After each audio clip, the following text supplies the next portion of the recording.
The reason that we have quick wins in a very long-term project is that it's very important to motivate the individuals who have been working very diligently on their projects.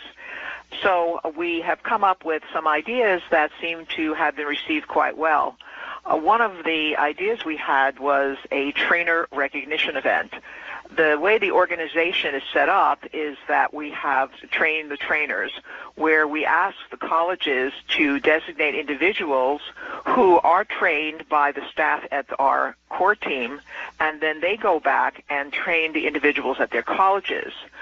They are doing this in addition to their regular work schedules, so they are really giving a lot of their own time to work on the success of the project. So what we decided to do last spring was to have a trainer recognition event, and this was a breakfast that was held at Shepherd's Hall at City College.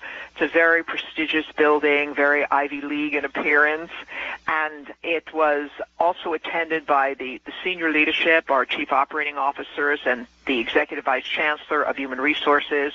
And we had every individual who was a trainer come up and accept a certificate of appreciation and an acknowledgement by the executives here that their contribution really made a difference in the project.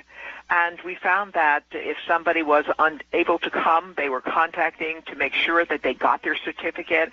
And while it may not have a lot of monetary value, the fact that they were acknowledged and recognized for their contribution was very motivating, and we really felt that it was a good way to make the change that the organization is going through more adaptable and more acceptable.